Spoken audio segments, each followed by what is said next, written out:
I got a couple guests, so actually three guests joining me today. Very excited to be talking with Paul Mow. He's the director of the Ghostlight in Benton Harbor. You've got the great show coming up, Chess, and you also got a couple cast members as well, Julie and Dan, joining us.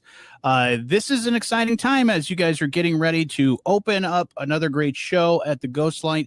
But I figured, Paul, it'd be a good time to kind of reflect a little bit because you guys have had a busy year, and this is the I guess summer season finale, as you put it. So first, what's been going on lately over at the Ghostlight?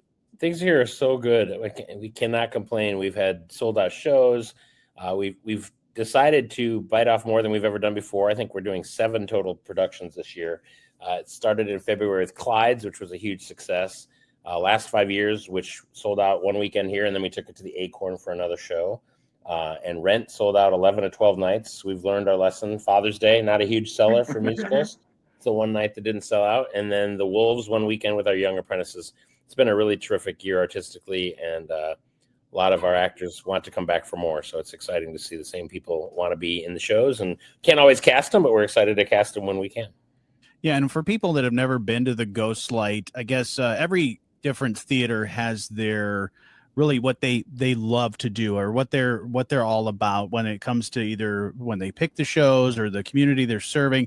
What is, I guess, the elevator speech of the Ghostlight and why they matter?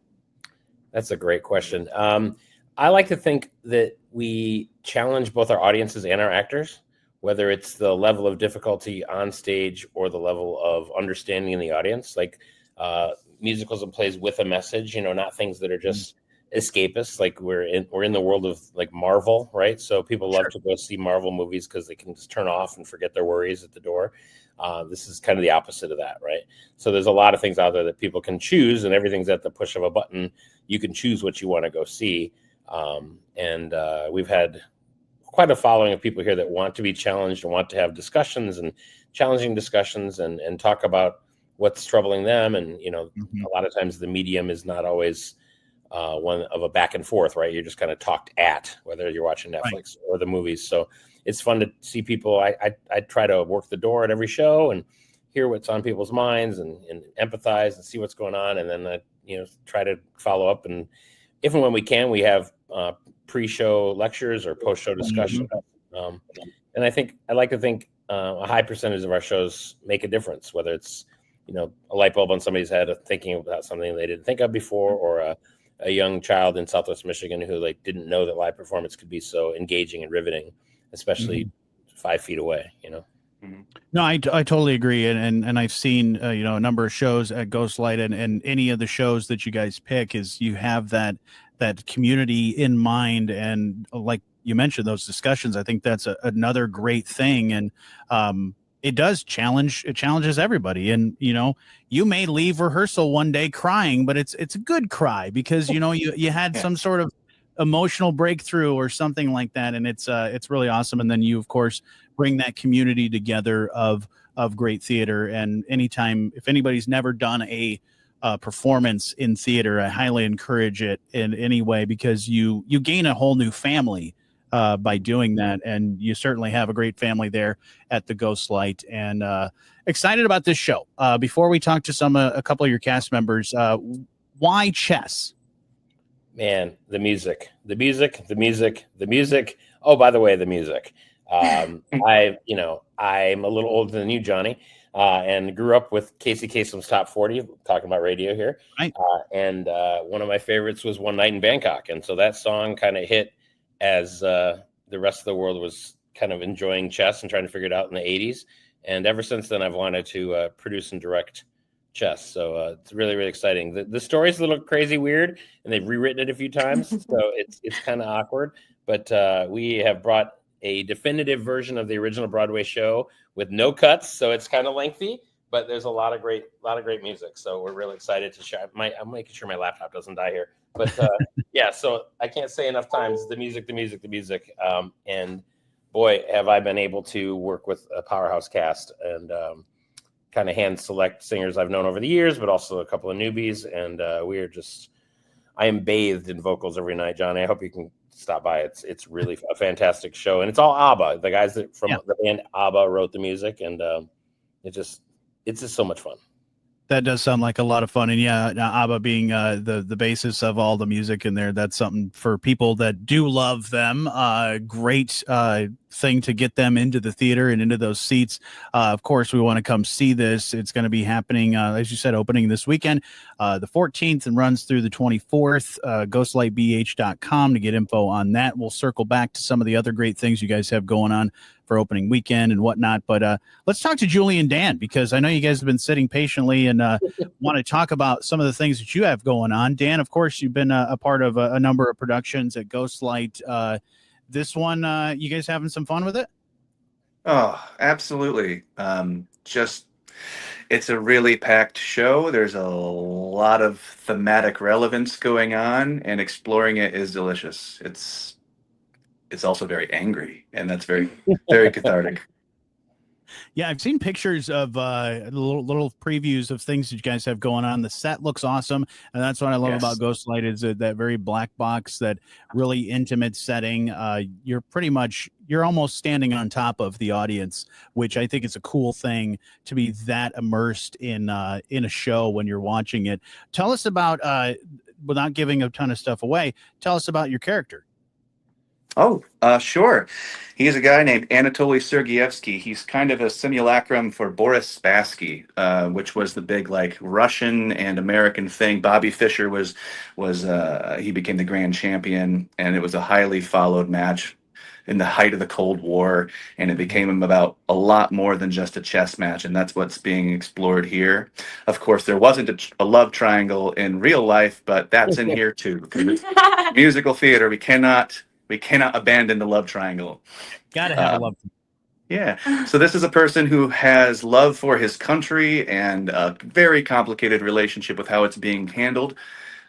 He's Russian, Soviet Union, and he has a lot of KGB handlers, and he's not fully allowed to live.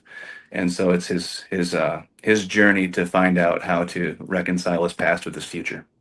Yeah, it is an interesting story. I don't know it well enough. I just know a lot of the music and being able to listen to some of that stuff. So it's exciting to see it on the stage, and that's a really awesome thing. Julie, what about yourself? Yeah, I'm super thrilled to be performing at the Ghostlight. I have to just give a shout out. This is my first time performing here, and it truly is like a diamond in the rough isn't the right word. I'm not saying it's rough over here, but we'll take it. That's fine. It's just a very special place with a lot of heart and a lot of love for each individual that steps in to the Ghostlight, and it's just such a cool thing to be a part of. I'm very grateful. But as far as my character goes, that was the next question, right? Well, first, I mean, before we even get to that, tell us a little bit about more of your story, because I mean, I love talking to people that have, first timers at a place like the Ghostlight. So, your journey, what brought you to doing a show at the Ghostlight? So actually, my dad was he's a performer as well, and we have a lake house on Pawpaw Lake up here, and he always wanted to do theater. He always wanted to do theater as a kid, and he kind of had one of those dads that didn't really allow for him to. And I was fortunate enough when I was born, he's like, "You're doing it," and I was like, "Okay." He unfortunately passed away this past year, but he refound his love for theater later in life. And where he found it was, I'm going to cry. It was at the Ghostlight. And he would always try to tell us how special this place was. And, you hear your dad talking, you're like, "Okay, Dad, yeah. Whatever. Okay, it's really cool. I get it." And now that I'm back and Paul had me here so graciously, I really see the beauty and the magic here, and I'm very grateful. That was a loaded statement. Also happens to be insanely gifted and talented, so there's that too. No, that's a really awesome thing, and to be able to do that, and to be able to have that same experience as well in doing this, and then kind of, as we said, kind of bringing that family together and having a whole new family to wrap your arms around and enjoy a great production and do a great show. So let's talk a little bit about your character and who are you in this show, and why is Julie's character so important? Yeah, I'm playing a woman named Florence Vassi, and I am the love. I'm the woman in the Part of the love love triangle. Okay. Yes, yes. But it's really so. Not to get too far into anything, I don't want to ruin any of the details. But she was ripped from her family as a child. And I think the way that she coped was something that made sense to her was playing chess. And it was all strategy, but I think she always pushed all of her emotions away. She didn't have time to deal with that. So chess is what she knew and what she focused on. And yeah, I'm not going to go any farther. Chaos ensues. Love triangle, chaos, and great music. I mean, that's what makes a good musical, and what make people want to come see it for sure. So this sounds like it's going to be a lot of fun. And Paul, as you mentioned, this show is a bit of a long one. So get yourself comfortable. You got some comfortable seats at the Ghostlight, but how long are we talking? About 2.5 hours or so, or a little longer? 2:45 with a 15-minute intermission. We're trying to fly through all the dialogue and the scene changes, and it's what did I say in my director's note? I said some musicals are mountains to climb, chess is Everest. So I'm an opera singer, so I'm used to a 4-hour show, but I think our last 2 decades of Americana are used to short attention span theater and like to get out of the theater without an intermission and in under 90 minutes. That's not this show. So there is an intermission right in the middle, and a lot of the greatest music is in Act 2. So I hope they stick around. And it's a story that you don't really see the ending coming, right, guys? So I think you'll want to stick around to see what happens to our dear Florence. Awesome. Definitely want to check this show out. Ghostlightbh.com. Get your tickets. You want to get them ahead of time. Highly encourage that because, like you said, great show, but small space. So you want to fill those seats up. Want to mention some sponsors and supporters before we get into some other things? Yeah, we are really blessed to have Chicago Records Management On Base Productions as our season sponsor, Timothy's Restaurant as the show sponsor, CIA Combined Insurance, Frankenmuth and Nolte Insurance as show sponsors, as well as our friends, the Mosiers, Bernard Schwartz, and Tom Ives. Awesome. Looking forward to this. As we said, this great production of Chess at Ghostlight is opening this weekend and then runs all the way to the 24th. Get your info at ghostlightbh.com. But you also have some more shows we do want to quickly mention that are coming up, maybe some auditions or some other things people want to put on their calendar. Yeah, September is actually really full. We have CPR Dance installation is going to be here. We have auditions for our final play, the Thanksgiving play. Michael Herman, St. Joe native, who's a writer and an actor himself, is coming back to direct that play. So we have auditions on September 6th and 7th for that play if you want to be involved. That runs in November, Thanksgiving play, Thanksgiving. We also have our 3.0 version of Rocky Horror, the musical, and we're just doing that. We did that for 3 weekends, all sold out last year. So we've decided to just do 1 weekend, 5 shows over Halloween weekend. So I'm sure that'll sell easily, but get your tickets now if you want to be a part of the fun. We're actually going to do a midnight show on Halloween night, which is fun. So, that should be a great time for sure. Yeah. Really looking forward to all this stuff. Again, Julie and Dan, thank you so much. Looking forward to seeing you guys. And Paul, as always, great to talk to you about great things happening at the Ghostlight.